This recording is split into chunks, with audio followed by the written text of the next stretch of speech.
Huwag mong tinatarayan sis ha. Mas mataas yung kilay ko sa'yo. Literal na nakataas.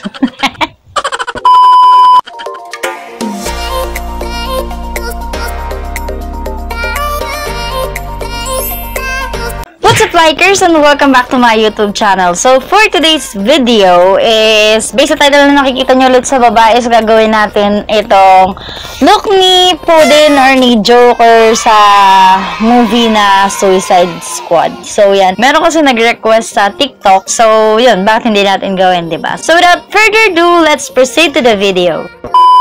By the way, guys, may tube ako dito. Baka akalain nyo, hubadera ako eh. First is, magwa-wipe muna tayo ng ating mukha. So, after natin magpunas ng pagmumukha is, mag-moisturize na tayo ng mukha using this Lux Organic Soothing Gel. Guys, konting-konti na lang siya, pero sobrang tipid niya kasing gamitin. Ano pa siya sa akin, last year pa ng December. So, isang taon na siya mahigit and hindi pa rin siya nauubos until now. And maganda siyang gamiting moisturizer.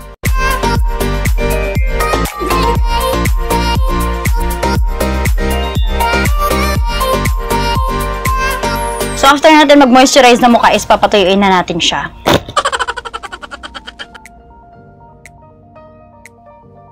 So, yan 2 weeks pa guys bago matapos yung quarantine and talagang buryong-buryo na tayo dito sa bahay, no? So, please follow my TikTok account. After natin magpatuyo ng ating pagmumuka is, so, ibabrush natin yung kilay ko, lalagyan natin siya ng glue. So, kuha lang tayo ng spoolie at saka nitong glue para mabrush natin yung kilay natin and makapag-draw tayo mamaya or makapaglagay tayo ng ibang kulay ng kilay. Kasi kapag green yung nilagay ko, baka hindi mahalata. So, kailangan natin to.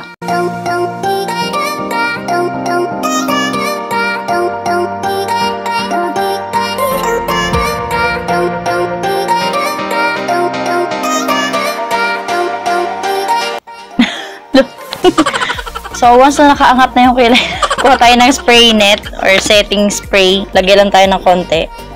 Lagay lang natin siya dyan para hindi maggalaw-galaw yung hair. Sa mga nagsasabi po na drawing lang yung kilay ko, ano pa bang kilay yung gusto nyo?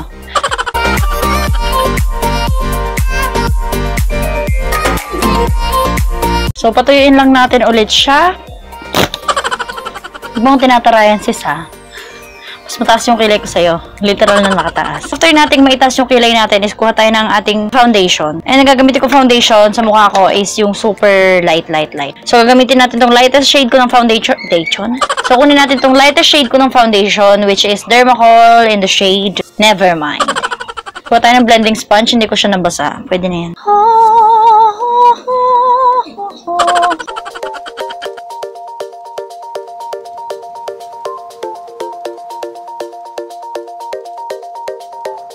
So, kailangan sobrang puti ng mukha natin dito. By the way, guys, hindi na ako maglalagay ng foundation sa leeg or hindi ko na siya papuputiin. So, face makeup na lang talaga siya. Hindi na ako mag-e-effort sa ibaba.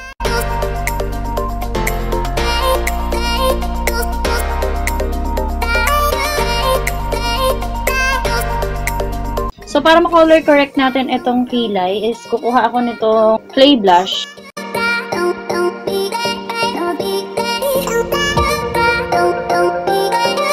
Nilalagay ulit natin siya ng foundation.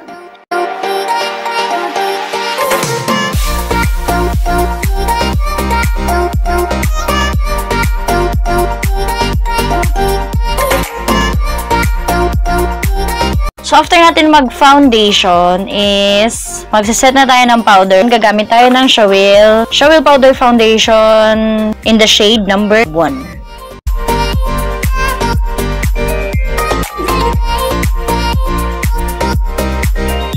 So, after natin mag-set ng powder is maglalagay na ako ng kilay na kulay green. So, for that, gagamitin natin tong palette na to and kukuhanin natin tong color na to. Pero parang ito. So, kuhanin natin to. So, kuha tayo ng angled brush and mag-start na tayo magkilay.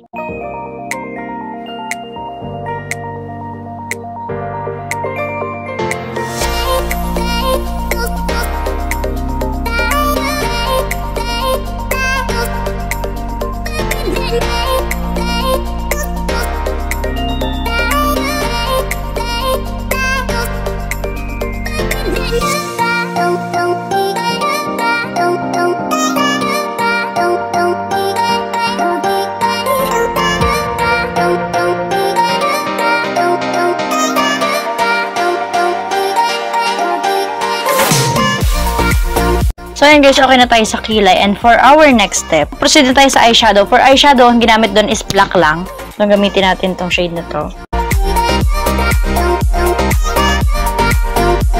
Tapos, yung eyeshadow is hindi kailangan perfect kasi medyo messy. Dapat yun.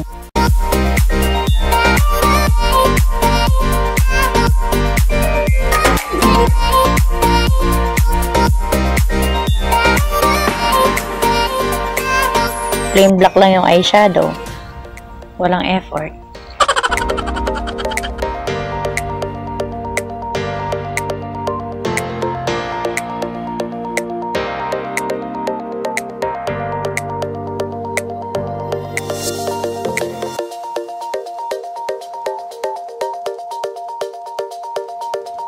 Para hindi siya sobrang pangit, mag-wing tayo.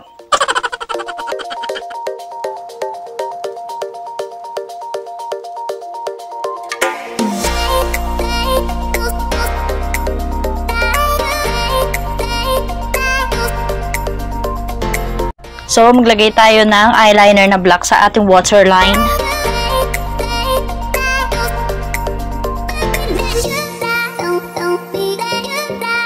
So, after niyang eyeliners, maglagay tayo ng nose line na konti lang naman.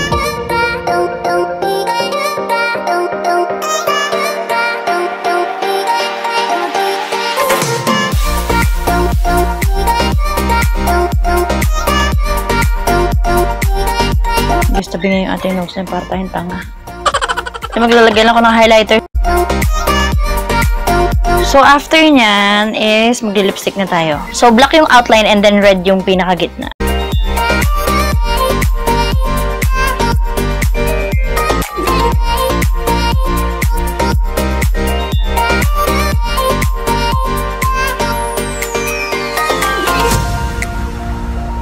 And then, lagyan natin siya ng red sa gitna.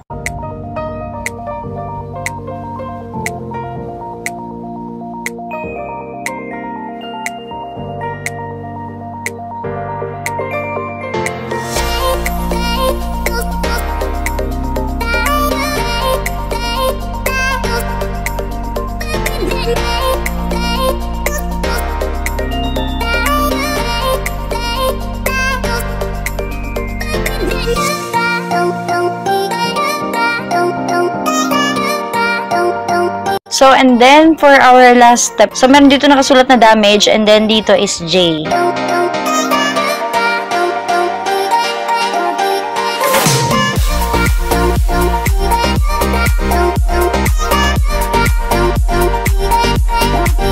Hindi ko alam kung paano siya isusulat.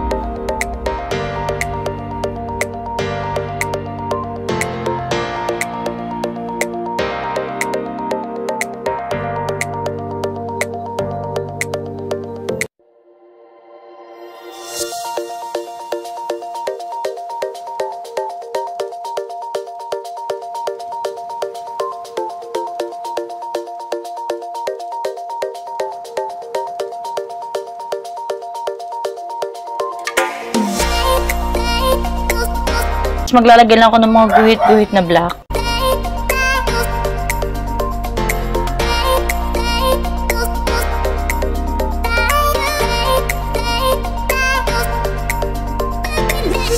So, okay na tayo sa makeup and gagawin ko yung hair off camera and I'll be right back. So, yung hair is gagawa ko ng separate na tutorial kung paano ko siya gagawin and itatry ko pa siya kung mag-work siya.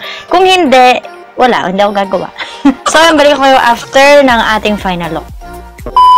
So, yun guys, okay na tayo sa hair. And for our last step, para mas ma-achieve natin yung look ni Joker is, maglalagay tayo ng black lipstick sa ating ngipin.